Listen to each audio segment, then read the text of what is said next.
Hello guys, কৃষক বন্ধু প্রকল্পে ৫,০০০ টাকা ঢুকছে আজ থেকেই। ব্যাংক অ্যাকাউন্টে চেক করতে থাকুন। যারা টাকা পাননি কিভাবে পাবেন, তো চলুন আজকের এই ভিডিওতে আপনাদেরকে A to Z জানিয়ে দিই কৃষক বন্ধু প্রকল্পের তরফে কি নতুন আপডেট উঠে এসেছে। তো এবার কৃষক বন্ধু প্রকল্পের টাকা বাড়ালো। ইতিমধ্যেই কিছুদিন আগে শেষ হয়েছিল লোকসভা নির্বাচনের পর্ব। পদ্মফুলের চেয়ে ৩ গুণ বেশি ভোট পেয়ে বিপুল ভোটে জয়ী হয়েছে জোড়াফুল। তো ভোটে জিততে না জিততেই নতুন সুখবর, কৃষক বন্ধু প্রকল্পে এবার নাকি ৫,০০০ টাকা করে দেওয়া হবে। কারা করতে পারবেন আবেদন, কি কি কাগজপত্র থাকতে হবে, কোন কোন শর্ত পূরণ করতে হবে, সব কিছুই জানতে পারবেন আমাদের আজকের এই ভিডিওতে। তাই একটুও স্কিপ না করে সম্পূর্ণ ভিডিওটি ধৈর্য সহকারে দেখতে থাকুন। তো পশ্চিমবঙ্গ রাজ্য সরকারের তরফ থেকে খুব শীঘ্রই আপনার ব্যাংক অ্যাকাউন্টে দেওয়া হবে ৫,০০০ টাকা। এই কথা শুনে নিশ্চয়ই অবাক হয়েছেন। না, অবাক হওয়ার কিছু নেই, এটা একেবারেই সত্যি। জানা যাচ্ছে চলতি মাসের মধ্যেই ব্যাংক অ্যাকাউন্টে দেয়া হবে কৃষক বন্ধু প্রকল্পের টাকা। ইতিমধ্যেই এই মর্মে নাকি কাজ শুরু করে দিয়েছেন রাজ্য সরকার। তাই মনে করা হচ্ছে খুব শীঘ্রই রাজ্যের কৃষক বন্ধুরা তাদের প্রাপ্য টাকা পেয়ে যাবেন। প্রকল্পের আওতায় যে টাকা কৃষক বন্ধুরা পেয়ে থাকেন তা রাজ্য সরকারের তরফ থেকে দেয়া হয়। কৃষক বন্ধুরা যাতে নিজেদের কৃষিকাজের খরচ ঠিক করে চালাতে পারেন, সেই উদ্দেশ্যকে সাফল্য করতেই এই প্রকল্প। এই প্রকল্পের বেশ কিছু গুরুত্বপূর্ণ দিক রয়েছে। তো গুরুত্বপূর্ণ বিষয়গুলি নিম্নরূপ। কৃষক বন্ধু প্রকল্পের টাকা পাওয়ার জন্য সবার প্রথমে ইচ্ছুক ব্যক্তিকে এখানে নিজের নাম রেজিস্ট্রেশন করতে হবে। বছরে মোট 2টি কিস্তিতে কৃষকদের টাকা দেওয়া হয়ে থাকে।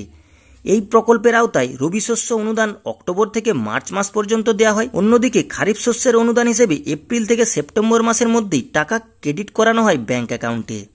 তো চলুন এবার কৃষক বন্ধু প্রকল্পের টাকা কারা পাবেন। তো এই প্রকল্পের টাকা পেতে হলে অবশ্যই আপনাকে হতে হবে পশ্চিমবঙ্গের একজন স্থায়ী বাসিন্দা। 1 একরের বেশি জমি থাকলে তবেই কৃষকরা বছরে 2বার ৫,০০০ টাকা করে পেয়ে যাবেন। যদি কোনো কৃষকের 1 একরের জমি কম থাকে তাহলে সেই কৃষক বছরে 2বার 2,০০০ টাকা করে পাবেন, অর্থাৎ তিনি মোট পাচ্ছেন 4,০০০ টাকা। কৃষক বন্ধু প্রকল্পের আওতায় আসতে হলে অবশ্যই আবেদনকারীর সর্বনিম্ন বয়স 18 বছর থেকে 60 বছরের মধ্যে হতে হবে।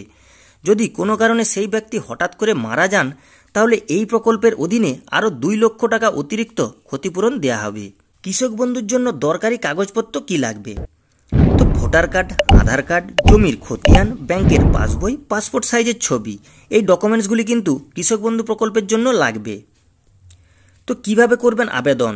এই প্রকল্পে আবেদন করতে হলে অবশ্যই আবেদনকারীর কৃষককে অফলাইনে দুয়ারে সরকার ক্যাম্পে গিয়ে যোগাযোগ করতে হবে। এরপর কিভাবে এই প্রকল্পের টাকা ঢুকছে কিনা স্ট্যাটাস চেক করবেন। তো দেখুন, স্ট্যাটাস চেক করার জন্য প্রথমে অফিসিয়াল ওয়েবসাইটে চলে যেতে হবে। সেখানে নিজের আইডি পাসওয়ার্ড দিয়ে I am not a robot অপশানে ক্লিক করতে হবে। তারপর সার্চ অপশানে ক্লিক করার পর বর্তমানে অ্যাপ্লিকেশনটির স্ট্যাটাস স্ক্রিনের সামনে ভেসে উঠবে। তো সেখানে আপনি পুরো ডিটেলসটা দেখতে পারবেন। তো পুরো ডিটেলসটা আপনাদের সামনে স্ক্রিনে ভেসে উঠবে। তো আপনারা খুব সিম্পলি স্ট্যাটাসটি চেক করে দেখে নিতে পারবেন। তো গ্যাস, এই ছিল কৃষক বন্ধু প্রকল্পের কিছু গুরুত্বপূর্ণ আপডেট। তো গ্যাস, ভিডিওটি যদি ভালো লেগে থাকে ছোট্ট একটি লাইক করে দেবেন। আর গাইস, এরকমই নিত্য নতুন A to Z আপডেট সবার আগে পাওয়ার জন্য চ্যানেলটি সাবস্ক্রাইব করে রাখবেন।